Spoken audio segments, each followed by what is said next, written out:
श्रीमन्मदन गोपालं वृन्दारण्य पुरन्दरम् श्रीगोविन्दं प्रपद्येऽहं दीनानुग्रहकारकम् वन्दे मुकुन्दमरविन्ददलायताक्षम् कुन्देन्दुशङ्खदशनं शिशुगोपवेशम् इन्द्रादिदेवगणवन्दितपादपीठम् वृन्दावनालयमहं वसुदेवसूनम् नवजलधरवर्णं चम्पकोद्भासिकर्णम्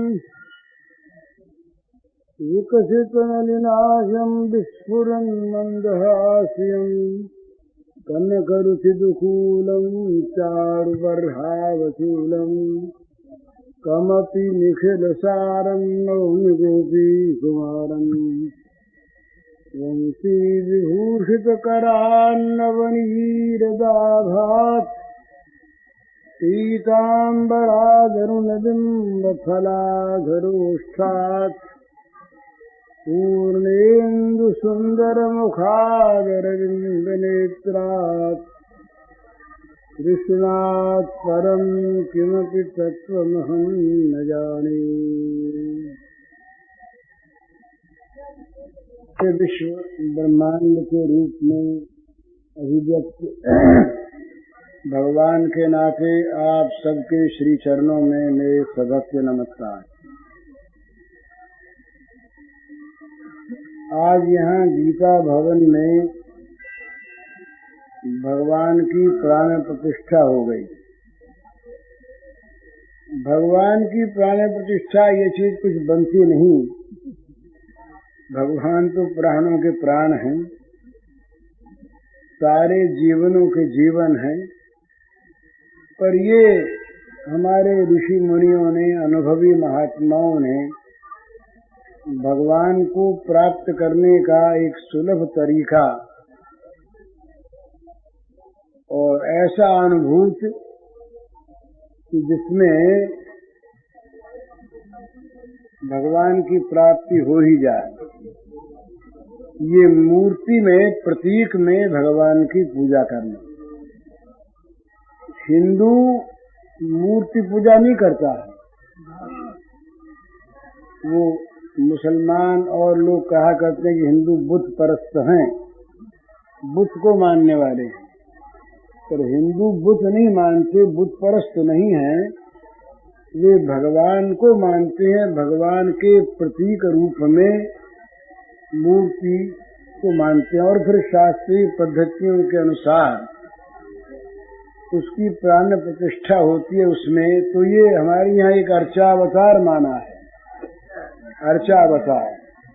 अर्चा मूर्ति में जिसका विश्वास हो, जो मूर्ति को मूर्ति न मानकर वास्तव में भगवान मानता हो,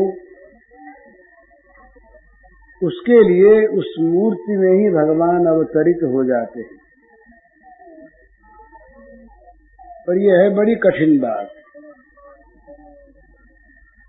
बहुत बार मूर्ति में भगवान मानते हुए भी हम लोग ऐसे काम कर बैठते हैं जो हम 5 भले आदमी के सामने नहीं कर सकते, पर मूर्ति के सामने कर लेते हैं, तो वहाँ हम भगवान को भूल जाते हैं। भगवान सुप्रतिष्ठित हैं, भगवान देख रहे हैं, ये बात हम भूल जाते हैं, इसीलिए वहाँ फिर अपराध कर बैठते हैं। तो मूर्ति में मूर्ति बुद्धि नहीं होनी चाहिए। एक सज्जन थे, वो भगवान गोपाल जी की पूजा किया करते। अपनी जान में तो गोपाल जी को भगवान ही मानते, पर भाव में कुछ कमी थी। तो अब गोपाल जी की पूजा करते करते बहुत दिन हुए, कुछ हुआ आया नहीं, तो गोपाल जी को उन्होंने उठाकर ऊपर आले में रख दिया और देवी जी की पूजा आरंभ कर दी। अब देवी जी को जब धूप देने लगे तो उनके मन में आए गोपाल जी ऊपर आले में है और धूप तो उनके नाक में चली जाएगी, वो सूंघ लेंगे तो ठीक नहीं होगा। तो रुई ले करके गोपाल जी के नाक में रुई ठूंस दी। तो गोपाल जी बोले भाई बोलो, वरदान मांगो। तो उसने कहा कि महाराज ये बड़ी अजब पूजा पद्धति आपकी इतना इतना चंदन लगाया और नैवेद्य रखा, आरती की, कपूर फूका और कभी आप बोले नहीं, और ये नाक में रुई ठूसने से आप बोल गए, क्या बात है? तो बोले भाई आज तुमने हमको चेतन माना। रुई ये धूप की सुगंध पत्थर थोड़ी सूंघता है, ये तो जिसमें चेतना होगी वो सूंघ सकता है। तो आज तुमने ये चाहे किसी बहाने से हो, व्याज कोई हो, तुमने समझ लिया कि ये चेतन है, तो आज हम गोपाल जी असली हैं, तब तुमसे बोल लिए। तो बात यह है कि मूर्ति में ये मूर्तियां नहीं बोलती, भगवान बोलते। मीरा जी की एक कथा आती है ऐसी उनके जीवनी की कि उनकी अपने भगवान से बातचीत हुआ करती। तो अब लोग तो अपनी आंख से न देखते हैं, न उनकी बुद्धि वहां तक जाती है, और दूसरे में बहुत ज्यादा जाल फरेब धोखा भी चलता है, तो धोखे की तरफ ज्यादा मन जाता है। तो अंदर ठाकुर जी की पूजा करती तो पूजा करने के बाद बातचीत सुनाई देती। ऐसा मालूम होता बाहर वालों को कि दो आदमी बोल रहे हैं। तो लोगों ने सुना, एक उदाबाई रही उनकी ननद, वो जरा विशेष बहम करती, घर की मालकिन वही बनी थी। तो वो एक दिन उसने आवाज सुनी, दो आदमी बोल रहे हैं, तो सोचा कि कोई दूसरा आदमी अंदर है जिससे मीरा बात कर रही है। तो उसने बाहर ताला लगा दिया। ताला लगाकर वो गई राणा जी के पास। देवर थे ये, इनके पति का देहांत हो गया था पहले, उसके बाद इसके दूसरे देवर बैठे, तीसरे देवर जो थे उनके काल में मीरा को कष्ट हुआ, तीसरे देवर के काल में। तो पूरा ने जाकर के कहा उस अपने भाई से कि आज तुम चलो अभी देखो। तो वो आया, आकर के किवाड़ खटखटाए। तो किवाड़ कितने खटखटाए, वो तो मीरा तो अपने इस राज्य में थी नहीं, तो दूसरे दिव्य देश में थी, तो कोई बोला नहीं। तो वो राजस्थान में चूड़िया होते हैं, वो कब्जे वब्जे तो अब बने हैं, तो चूड़िया उतार के वो किवाड़ खोल लिए। किवाड़ खोल के अंदर जाकर के देखते हैं तो कुछ दिखाई नहीं देता। गोपाल वो भगवान का श्री विग्रह सामने है और मीरा जी बैठी, आंखों से सिरपात हो रहा है।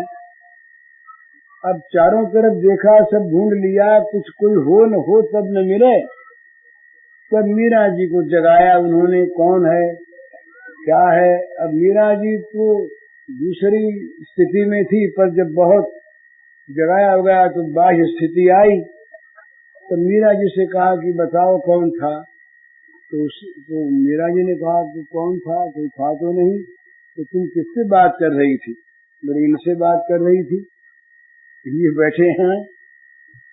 तो उनको समझ में आवे नहीं, जो अविश्वासी लोग हैं वो समझ नहीं पाते, इस बात को विश्वास कर नहीं पाते। परंतु जो विश्वासी होते हैं उन लोगों को ऐसे अनुभव हुआ करते हैं भगवान की कृपा से। तो मूर्ति में कभी पत्थर, पाषाण या धातु की भावना नहीं करनी चाहिए। मूर्ति पूजा ठीक नहीं, ये हम भी मानते हैं। मूर्ति पूजा, पत्थर पूजा, धातु पूजा ये ठीक नहीं, पर हम तो मूर्ति पूजा, पाषाण पूजा, पत्थर पूजा नहीं करते। हम तो भगवान की पूजा करते हैं मूर्ति में, उनको प्रतिष्ठित देखकर। जो कहते हैं कि मूर्ति में नहीं, ये भगवान का सर्वव्यापी बना ही नहीं मानते। अरे सब जगह जो है मूर्ति में क्यों नहीं है तो पहले से ही। तो इसलिए मूर्ति पूजा में, भगवान की पूजा में कभी ये भाव नहीं करना चाहिए कि ये भगवान की पूजा, ये हम किसी पत्थर की, किसी अचेतन की, किसी जड़ की पूजा कर रहे हैं। जड़ की पूजा करने वाले जड़ होंगे भला? तो जड़ की जो रुपयों को पूजते हैं ना लक्ष्मी जी के स्थान में, ऐसा हमने देखा। अब तो रुपए बंदी हो गए चांदी के। ये दिवाली के दिन चांदी के कटोरे में रुपए रख के रुपए की पूजा करते। तो ये तो जड़ की पूजा है। जड़ की पूजा करने वालों को लक्ष्मी जी चेतन कहाँ मिलेगी? वो तो जड़ से ही प्राप्त होगी उनको। तो धन के पूजकों को क्या मिलेगा? जड़ता मिलेगी। तो भगवान की पूजा में जड़ की पूजा है, ये बात न समझे कभी। ये बिल्कुल चेतन भगवान है, उनकी पूजा है और वो सत्य है। जिनको उसमें विश्वास होता है वो वहाँ भगवान सब कुछ करते हैं। इसमें ढोंग बहुत चलता है। ये सच्ची बात ये है, ये बुद्धिवाद जहाँ अति हो जाता है वहाँ वो श्रद्धा को खा जाता है, वो बहुत बुरा। और जहाँ इस प्रकार की मूर्खता आ जाती है कि थोड़े से किसी चमत्कार को देखकर उसमें फंस जाए और अपनी बुद्धि से कोई विचार न करे, शास्त्र की मर्यादा को न देखे, वो भी धोखे में रहता। हमने देखा ऐसा चमत्कार तो लोग दिखा देते हैं हाथ के करिश्मे से ही, हथफेरी से चमत्कार दिखा देते हैं, तो वो कोई सिद्ध थोड़ी है। हमने ऐसे लोग भी देखे हैं कि जो जिनमें कोई चीज है पर उनके आचरण अच्छे।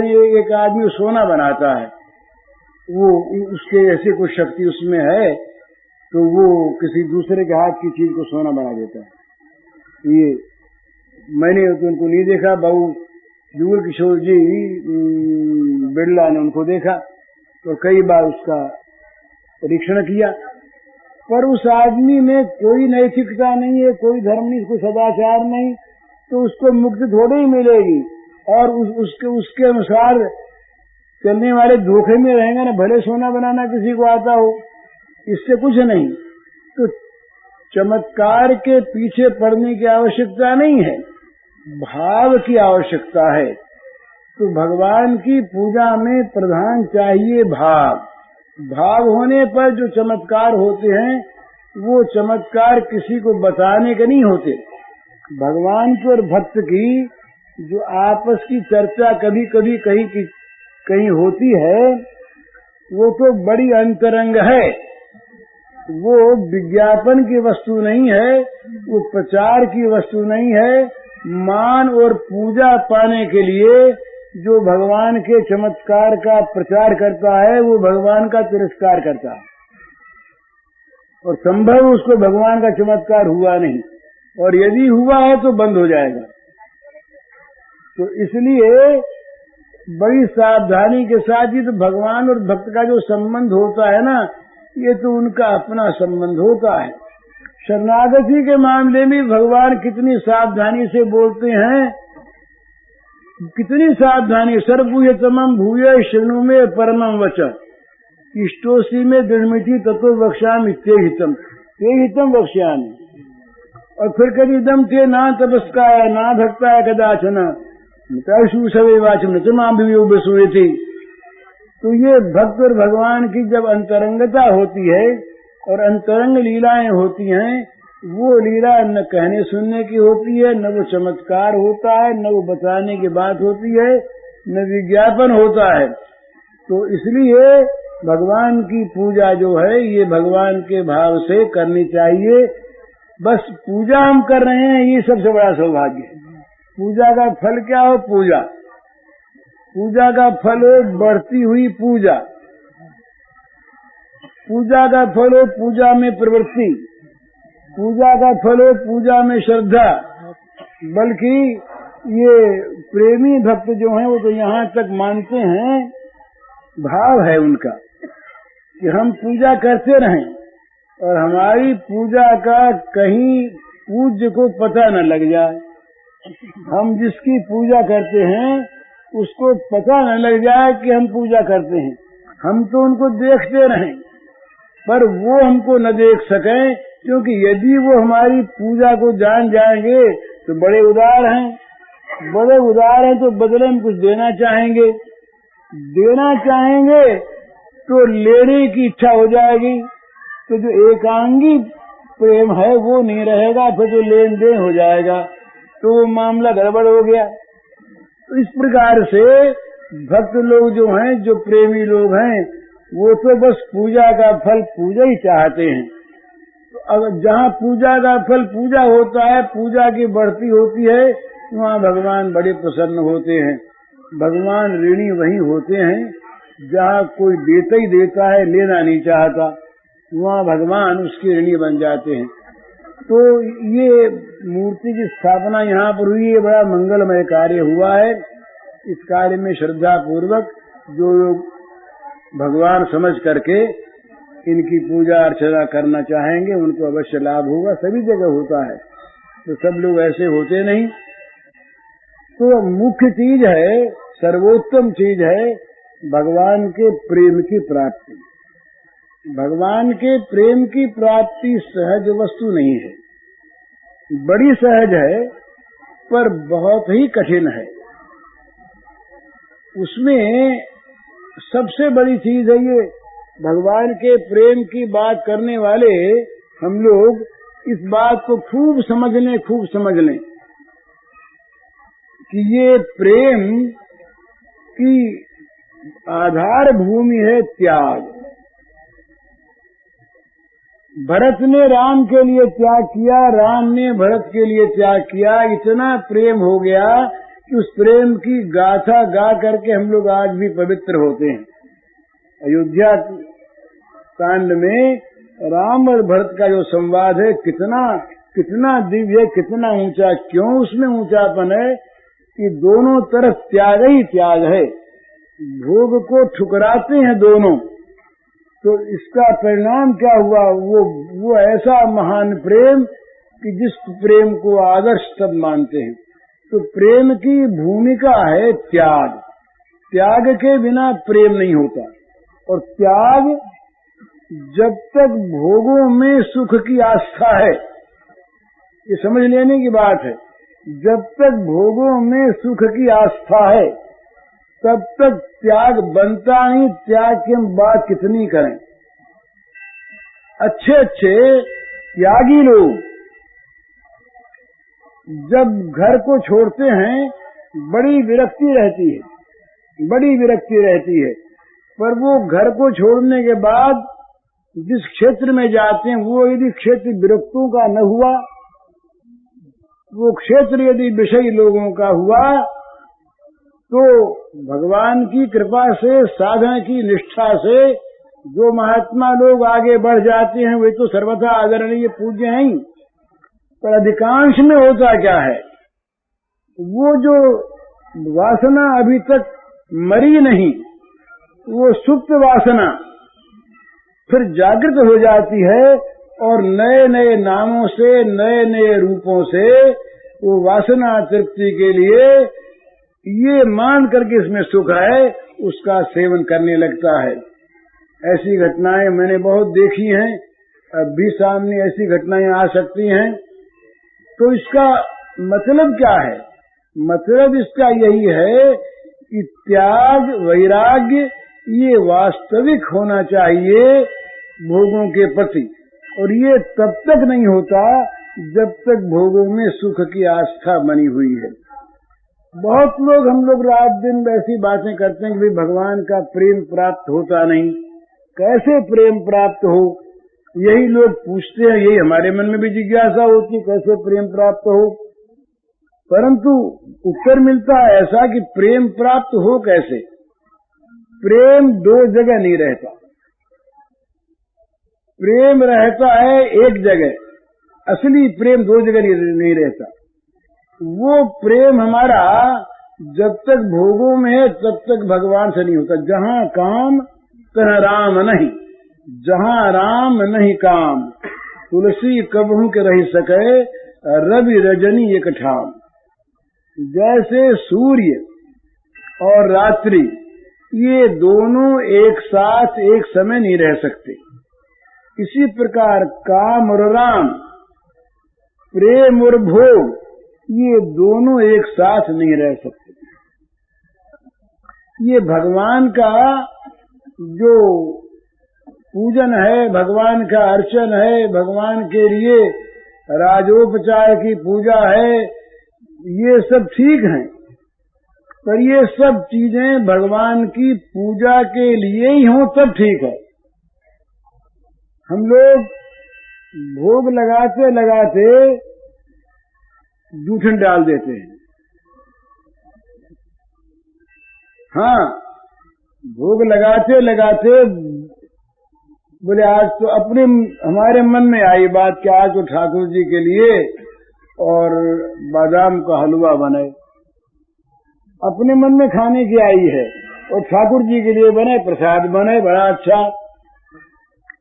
अब देर हो रही है, ठाकुर ब्राह्मण रसोइया से पूछते हैं हमारी कितनी देर है, ठाकुर जी को देर हो रही है, ठाकुर जी को देर हो रही है, भोग लगाने में कितनी देर है, अपने को देर हो रही है। और फिर कैसा बना है उसका स्वाद हम पहले ही लेने लगते हैं, ठाकुर जी के भोग लगाने से पूर्व ही जूठन हो जाता है। और ऐसी ऐसी दशा होती है कि जिसमें खाने पर भी जूठन नहीं होती।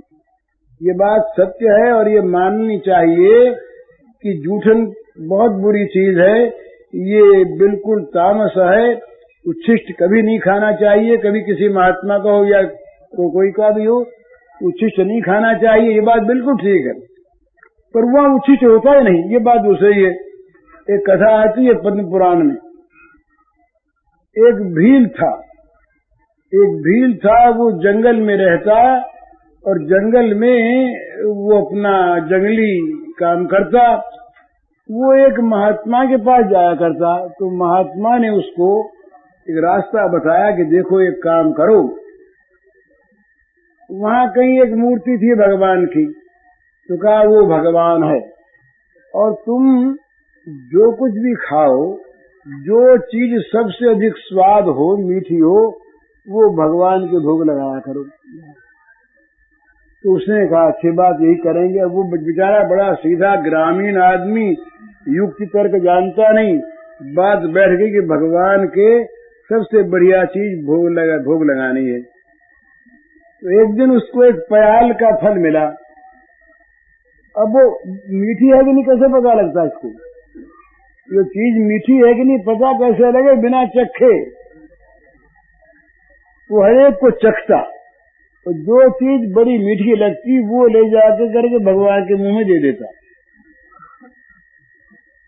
ये लोग कहेंगे अनाचार है, अनाचार नहीं, इसके अंदर देखना है कि वो जूठा करते ही नहीं, मुंह में लेने पर भी जूठी चीज नहीं होती, और मुंह में न लेने पर भी बार बार वो जूठी हो जाती है।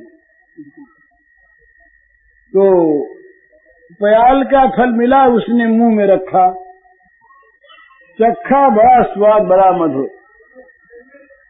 तो इच्छा की कि ये अब निकाल के भगवान को भोग लगाएंगे। अब भगवान की इच्छा, भगवान की लीला, वो गले में जरा नीचे उतर गया। अब वो भील ग्रामीण बेचारा, उसने सोचा कि तो भगवान की चीज मेरे पेट में क्यों जा रही है, सीधी बात। तो उसने गला पकड़ लिया, गला पकड़ करके और दोनों अंगुली दे के उल्टी करे।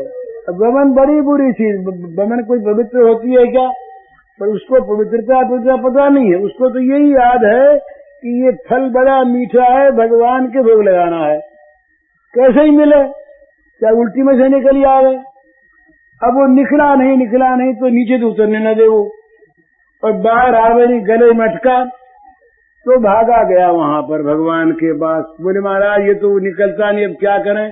अब भगवान तो बोले नहीं, तो कुल्हाड़ी लाया, एक कुल्हाड़ी लाया, कुल्हाड़ी ला करके और उसने सोचा कि विचार किया, निश्चय किया कि इस कुल्हाड़ी से गले को काट देना है। गले को काट करके फल निकाल के उनको मुंह में दे दिया, फिर मर जाएंगे तो मर जाएंगे। कुल्हाड़ी जब यहाँ रखी उसने तो भगवान साक्षात प्रकट हो गए, हाथ पकड़ लिया, बोले बस तुम्हारी पूजा स्वीकार है भैया हमें।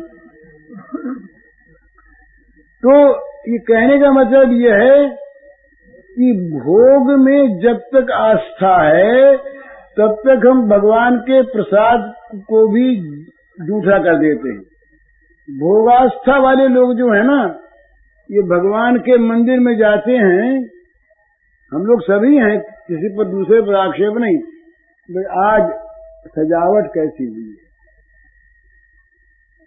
किसी बेचारे बड़े भक्त प्रेमी गरीब का मंदिर हो और जिसमें सजाने के लिए ठाकुर जी के झूला बनाने के लिए बहुत सामग्री न हो, उसमें भीड़ नहीं होगी। आप देखिए झूलों में, देखिए वृंदावन में और अयोध्या जी में, सब जगह जहाँ ज्यादा सजावट है, ठाकुर जी को देखने कोई नहीं जाता। ठाकुर जी अपना बैठे रहते हैं, वो देखते हैं, हमें तो कोई देखता नहीं, देखता हमारी पोशाक को, देखता हमारे गहनों को, देखता हमारे मंदिर को, हमको कोई नहीं देखता। और जो ठाकुर जी को देखते हैं वे भाव वाले। तो इसलिए भोग जो है ना, ये अच्छे अच्छे लोगों के मन को हरण किए रहते हैं, धर्म के क्षेत्र में भी और अध्यात्म के क्षेत्र में भी इनका प्रवेश हो जाता है और ये मन को बरबस खींच लेते हैं। तो ये बचने, ये प्रेम जहाँ प्राप्त करना, हम गोपी प्रेम की बात करते हैं। गोपी प्रेम का जो दिव्य रूप है और जिसका कोई अंश मेरी बुद्धि में आया है, अनुभव में आया है, वो इतना पवित्र है, इतना ऊंचा है, इतना वो त्यागमय है, इतना वो भोगेच्छा रहित है।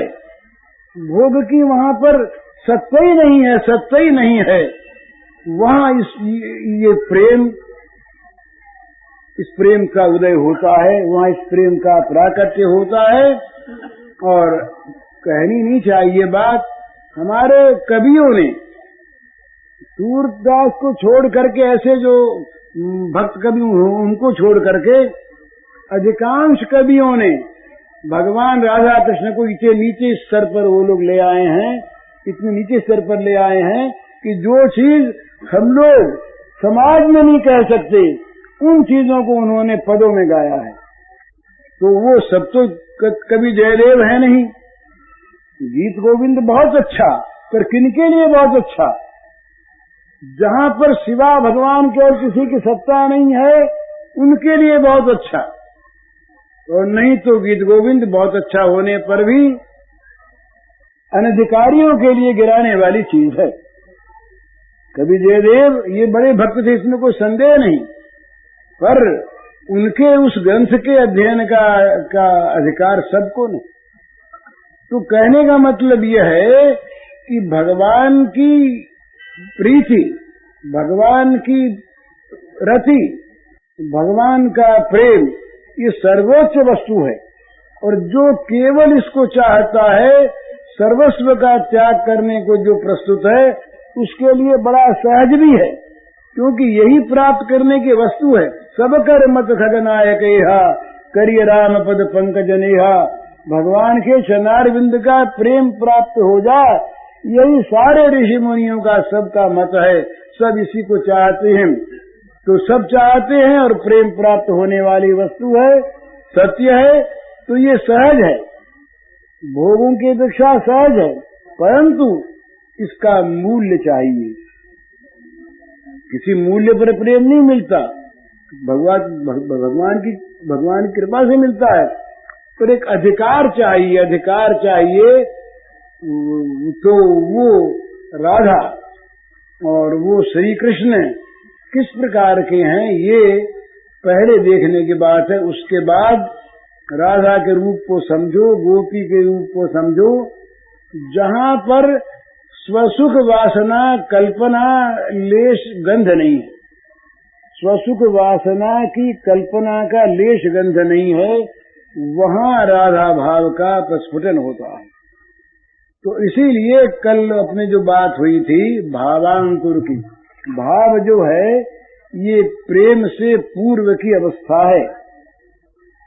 इस भाव के उदय में भी बड़ी भारी साधन की आवश्यकता है, बल्कि वो उसके 9 भावांकुर बताए जिसकी कल अपनी बात हो रही थी।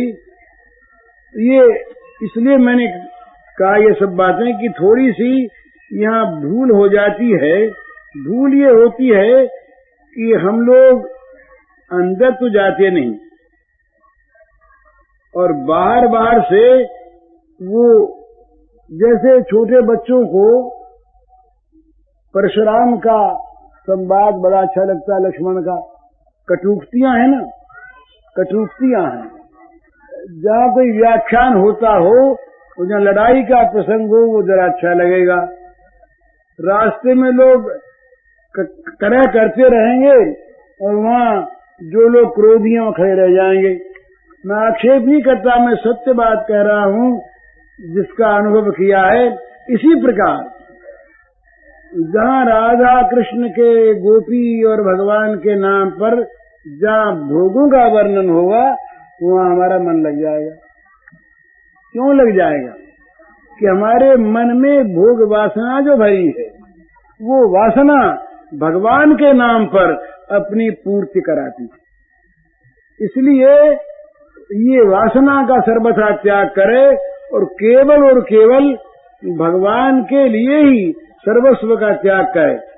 तब ये त्याग जब होता है, तब वहाँ पर भगवान का ये प्रेम प्रकट होता है। तो उसके 9 अंकुर हैं। ये 9 अंकुरों की बात कल अपने हो रही थी। इसी को कह करके और इस विषय को समाप्त करके अगला विषय फिर चलना आगे। तो ये कहते हैं, ततः साधु संग अथ भजन क्रिया ततो अनर्थ निवृत्ति स्यात् ततो निष्ठा रुचिस्ततः अथा सत्यस्ततो भाव ततः प्रेमाभ्युदंचति साधकानामयम् प्रेम प्रादुर्भावे भवेत् क्रमः। ये भक्ति साम्र सिंधु का ये वचन है। तो सबसे पहली बात जो है ये श्रद्धा है।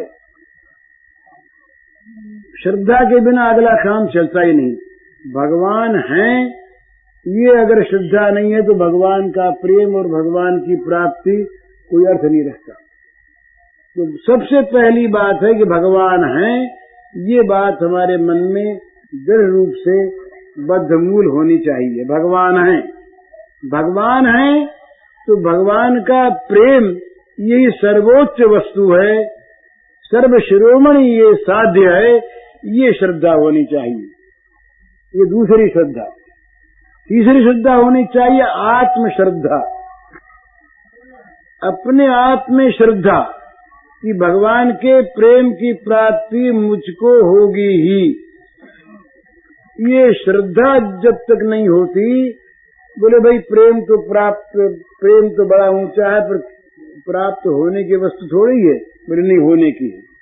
तो प्रेम बड़ी ऊंची वस्तु है, पर हमको तो प्राप्त होने की नहीं, हम तो अनधिकारी है, तो अनधिकारी रह जाएंगे, फिर कभी अधिकारी होंगे नहीं।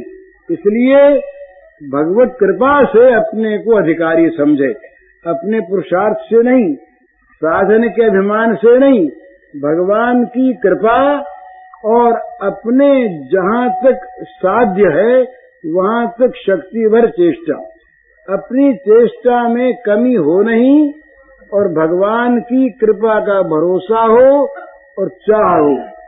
चाह जो है ये कृपा को और अपनी चेष्टा को मिला देती है और भगवत कृपा से काम हो जाता है। तो प्रेम को प्राप्त करने की चाह मन में हो अदम्य, किसी दूसरी वस्तु से उस चाह का निवारण न हो सके, इस प्रकार की चाह हो और साथ में श्रद्धा हो। तो श्रद्धा का अर्थ ये नहीं है, कल जैसे अपने बात हुई थी कि भगवान की कृपा पर ही हम तो निर्भर करते हैं, कुछ करना कराना नहीं है। अगर रोटी खाना हम छोड़ दें, सोना छोड़ दें, कपड़े पहनना छोड़ दें, भगवान अपने आप कर देंगे। अगर इन सब शरीर निर्वाह के कामों में, खाने पीने के कामों में, आराम के कामों में अगर हम भगवान पर निर्भर कर सकें तो हम कह सकते हैं कि भगवान हमें अपना प्रेम भी अपने आप ही दे देंगे।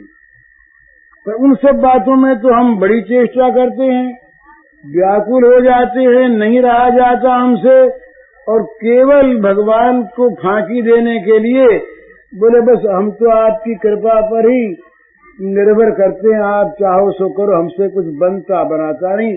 तो वो कैसे बनता है? वो दिन रात का जो परिश्रम करते हैं, विचार करते हैं, सोचते हैं, रोते हैं, कलपते हैं, वो कैसे बनता है? वो बनता तो ये क्यों नहीं बनता? इसलिए नहीं बनता कि इसकी चाह नहीं है, या चाह है तो कहीं बड़ी मंद इच्छा है, भगवान का प्रेम मिल जाए, बड़ा अच्छा, रुपया भी घर में है ही, मकान है ही, मोटर है ही, तो भगवान की मूर्ति भी रहे, बड़ा अच्छा है, भगवान भी आ जाए, यहाँ रहा करें, मोटरों के साथ भगवान भी रहे, नौकरों के साथ भगवान भी रहे, हमारा जो अमीरान है उसके साथ भगवान भी फकीर होकर बेचारे बैठे रहे, वैकुंठ को छोड़ करके यहाँ पर आ जाए,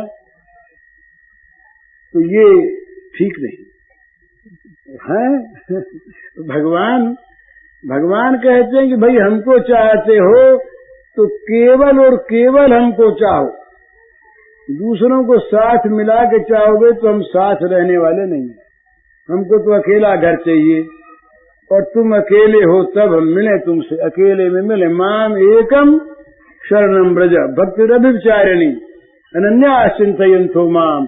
सब जगह दूसरे का निषेध किया है भगवान ने, दूसरा भगवान को अच्छा नहीं लगता, न दूसरा भाव चाहिए, न दूसरे की सत्ता चाहिए, न दूसरे का ज्ञान चाहिए, न दूसरे का प्रेम चाहिए, न दूसरा ही चाहिए, बस केवल और केवल भगवान रहें। और फिर कौन रहे? जब तक वो भगवान को भजता है तब तक भक्त रहे, बस दो ही रहे। उसकी सत्ता, वो जो भक्त की सत्ता जो है ना, वो केवल अपने तक सीमित रहे। इसके बाद सब बोले सब कोई सब है ही नहीं, भगवान ही भगवान, सब भगवान ही भगवान है, दूसरा कोई है नहीं। और सब में भगवान का स्पर्श प्राप्त हो, सब में भगवान का दर्शन प्राप्त हो। ये बड़ी सुंदर बात है, ये होती है साधना से, परंतु सत्य है ना, सत्य है, इसलिए सत्य का दर्शन उतना कठिन नहीं है जितना असत्य को पकड़े रहना कठिन है। तो ये जब समझ में आ जाएगा तो भक्त की भाषा ये होगी, वो वासुदेव सर्वमिति, वो अहम ब्रह्मास्मि नहीं बोलेगा, नहीं बोलेगा, उसकी भाषा वो अपने को रखेगा। मैं सेवक सचराचर रूप स्वामी भगवंत, सचराचर। वो एक भक्त ने गाया है, उसका अनुवाद है, बड़ा ये संस्कृत का भाव है कि वो कहते हैं कि महाराज आपने तो हमारी आंख की पुतली बदल दी, श्री कृष्ण से, प्राण वल्लभ से, प्रियतम से। वो कहते हैं कि हमारी तो आपने आंख की पुतली बदल दी, तो क्या हो गया? तो ये जादू हो गया आंख में। तो बड़ा आश्चर्य, अति आश्चर्य बदल दी तुमने मेरी दीर्घ पुतली प्राणेश, अति आश्चर्य बदल दी तुमने मेरी दीर्घ पुतली प्राणेश, दिख रहे अब मुझको तुम सर्वत्र सभी में है हृदयेश, दिख रहे अब मुझको तुम सर्वत्र सभी में है हृदयेश।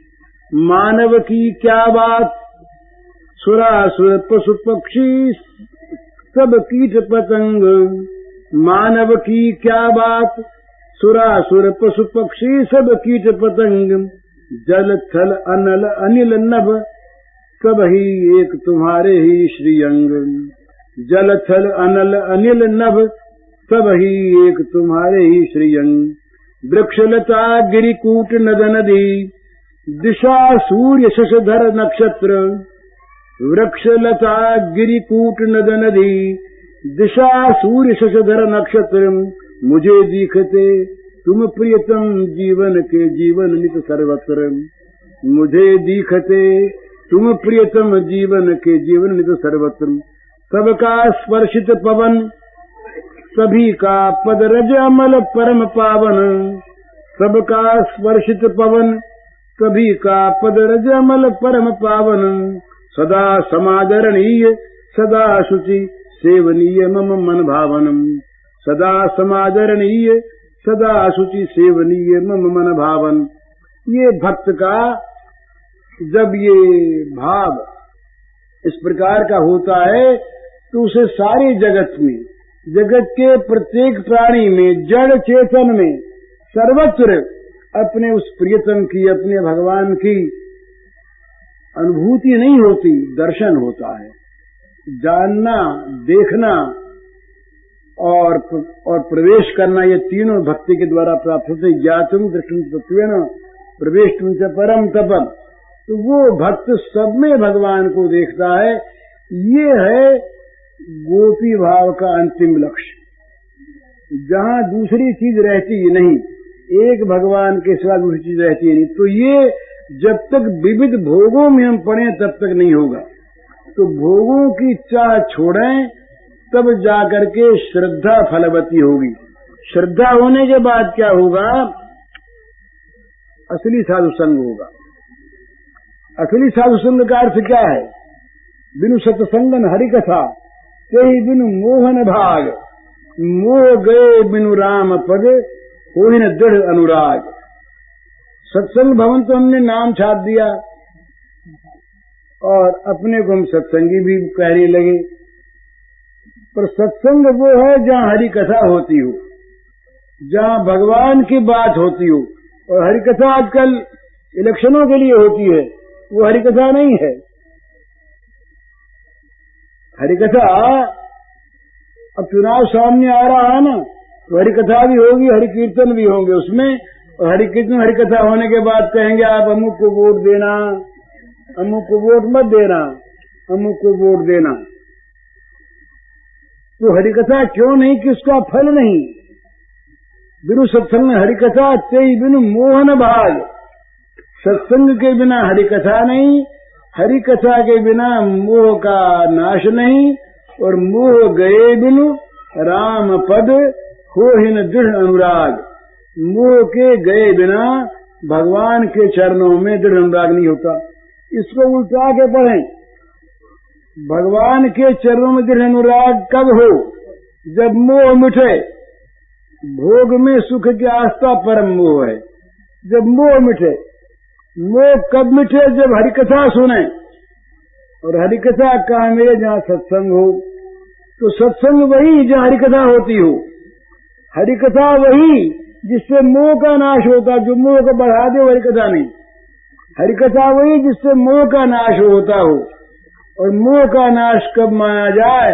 जब भगवत चरणारविंद में हमारा अचल और अविचल, अटूट, निर्मल, विशुद्ध अरण्य प्रेम हो जाए, तब समझा जाए कि हमारे मोह का नाश हुआ। तो मोह के नाश के लिए तो सत्संग कौन सा असली है?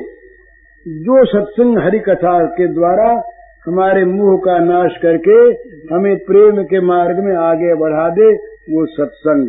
नहीं तो सत्संग के नाम पर बहुत चीजें हम कर सकते हैं, वो सत्संग नहीं होता। तो जब श्रद्धा होती है तब सत्संग होता है। तो सत्संग का दूसरा परिणाम क्या है? सत्संग होगी तो भजन होगा ही, भजन होगा ही। हम सत्संग भी करें और दिन भर हम पर चर्चा, पर निंदा, पर अपवाद, पर घृण इत्यादि की तरफ दृष्टि डालते रहें, ये करते रहें, तो सत्संग कहाँ किया? सत्संग का फल तो अवश्य ये अनिवार्य है कि भजन में हमारा मन लगे, भजन क्रिया ये होने लगे, तब सत्संग असली। और भजन के बिना काम बनता नहीं बना। बारी मथे बरु होए घृत सिकता थे बरु तेल, बिनु हरि भजन न भवतरिय, ये सिद्धांत है।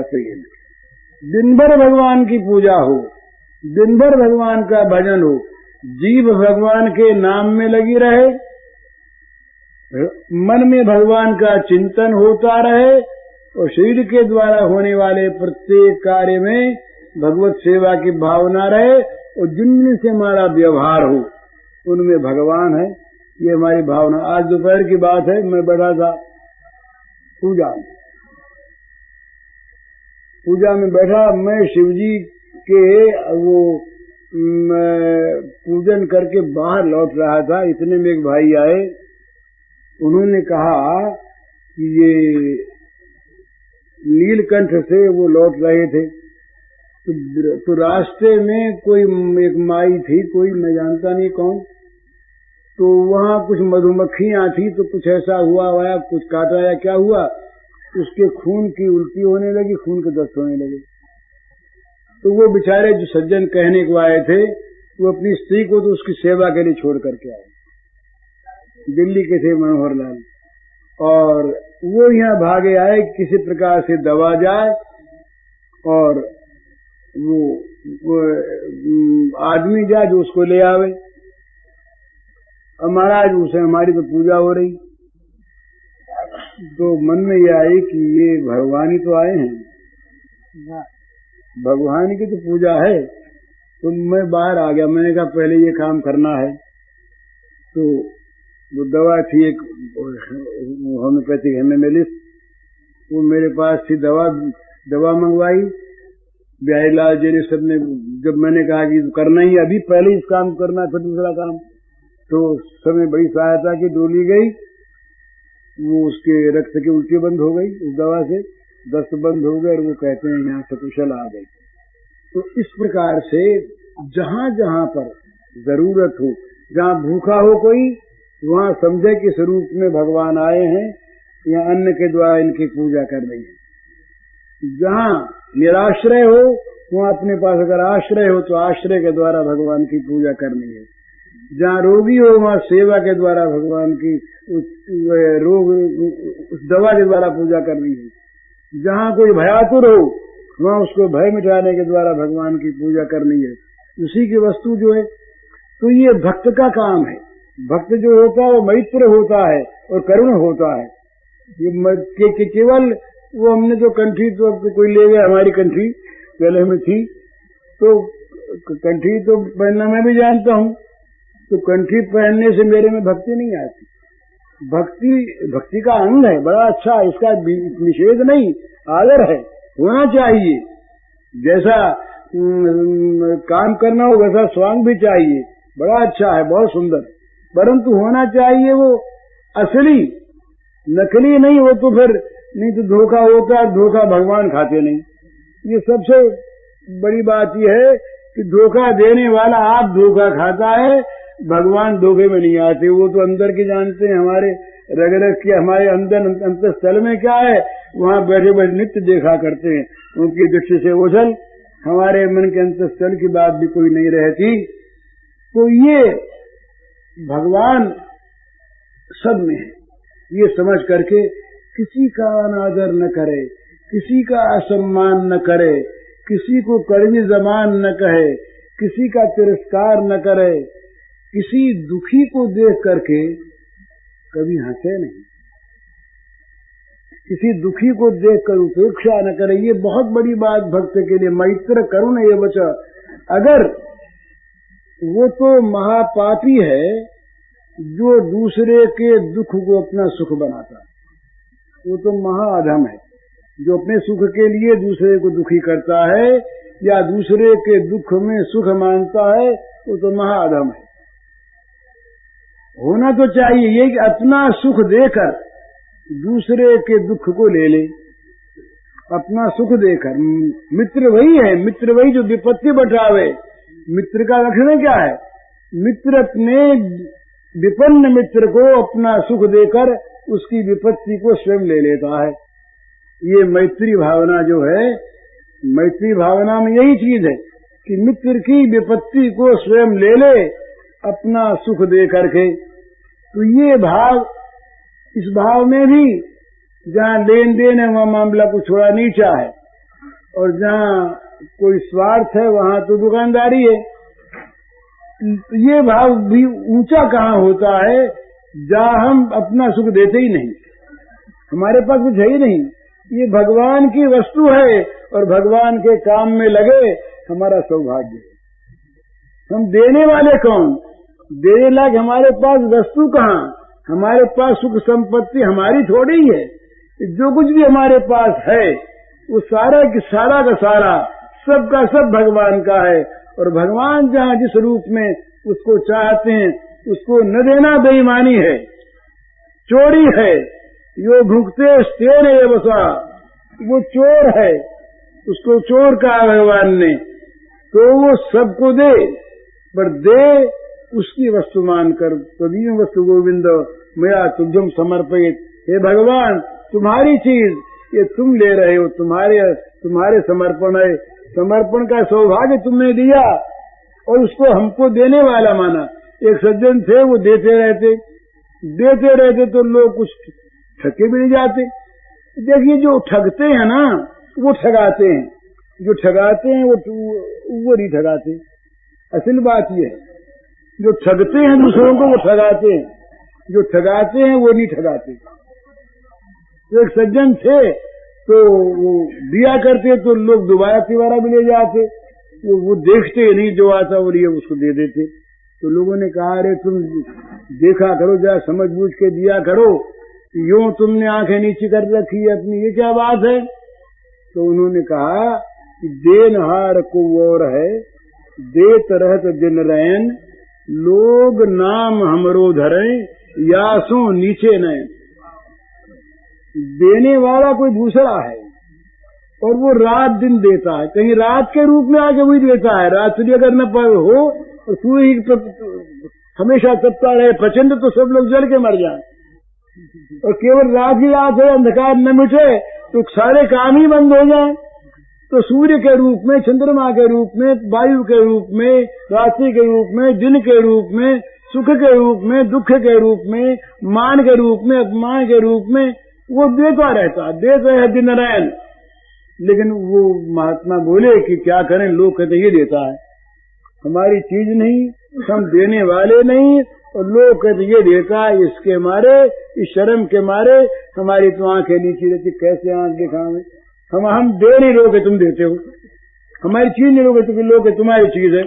अब ये तो बेईमानी की भाई, इसको स्वीकार कर ले तो कैसे? इस प्रकार से सबकी सेवा भगवत सेवा, सबका हित ये भगवान की सेवा, ये भक्त का काम है। भला भक्त जो है या तो जगत को भूल जाता है, जगत रहता नहीं, और या रहता है तो भगवत रूप होके रहता है। सब जगह, चारों तरफ, हर समय, हर जगह उसे भगवान दिखते हैं और कुछ नहीं देता। सबसे बढ़िया चीज जो है भजन दे दे। ये संत लोग जो है ना, ये बहुत देते हैं, ये भगवान को बांटते हैं। संत लोग जो देते हैं, ऐसी चीज कोई धनी नहीं दे सकता। धनी वो चीज देगा जो नाश होने वाली है। आज देगा, कल मिट जाएगा, नाश होने वाली है। और ये संत लोग जो हैं, ये भगवान को देते हैं, अमृतत्व देते हैं, आत्मा को देते हैं। ये ऐसी चीज देते हैं कि जिसके उपमा की कोई वस्तु है ही नहीं, तो ये देते हैं।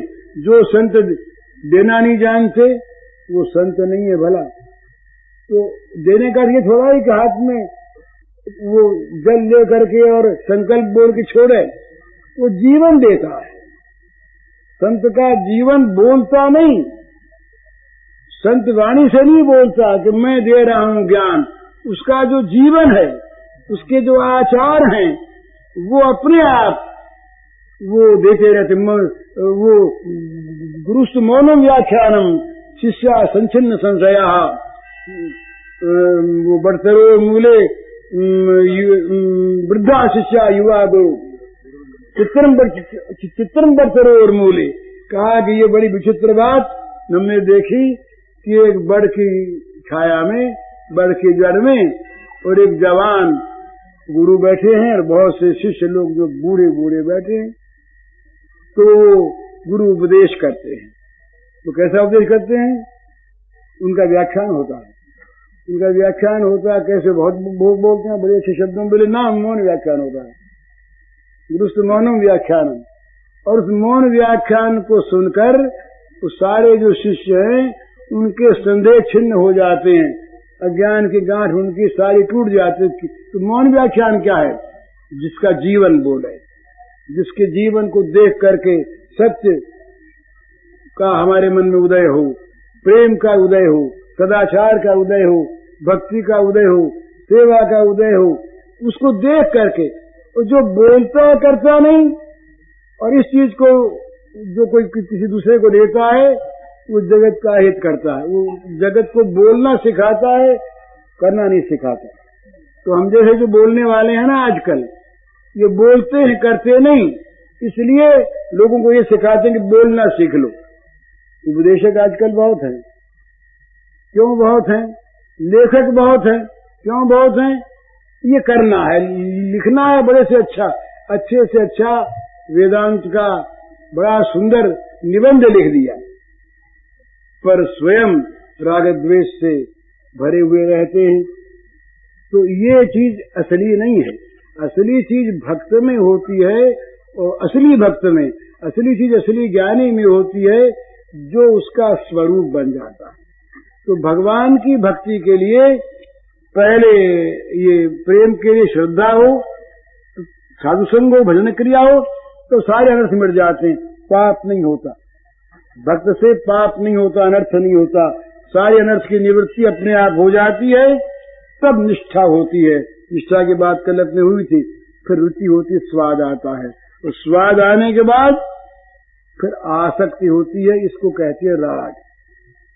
सा परानुरक्ति ईश्वरे, ईश्वर में परम अनुराग का नाम ही भक्ति है।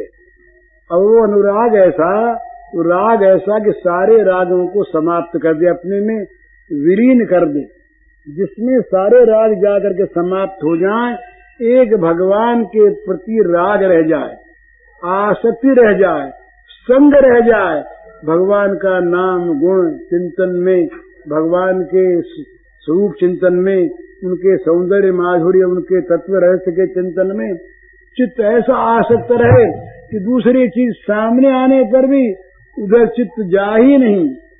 कैसी भी बढ़िया से बढ़िया वस्तु हो, किसी प्रलोभन में वो और किसी भय में वो हटे नहीं, आसक्ति जो हो गई। तो दो प्रकार की भक्ति होती है, एक होती है वैदिक भक्ति, एक होती है आसक्ति की भक्ति। आसक्ति की भक्ति में वो करता नहीं, ये बिना रहा नहीं जाता। किसी ने राधा से कहा कि भाई तुम वो ऐसा निष्ठुर है जो छोड़ के चला गया, वो सब कुछ जानता भी है, तो क्यों उसको याद करके तुम इतना दुख पाए, छोड़ो ना उसे। तो राधा बोली छोड़े तो कैसे, छोड़ना चाहे भी तो छूटता नहीं, तो प्राणों का प्राण बन गया, तो स्मृति की स्मृति बन गया, तो जीवन का जीवन बन गया, आत्मा का आत्मा बन गया। अब उसको छोड़े कैसे? आत्मा के आत्मा को आत्मा कैसे छोड़े? तो ये तो बड़ी विलक्षण बात है।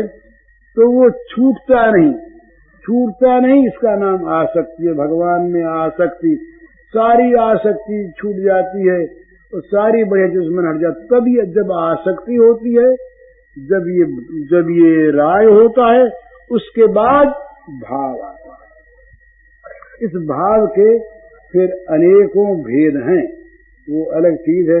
कुछ वो शास्त्रीय विषय है और कुछ साधन की बात है। भाव के बाद फिर महाभाव होता है। तो महाभाव ही वास्तविक प्रेम है, और महाभाव का नाम ही राधा है। महाभाव का नाम ही राधा है।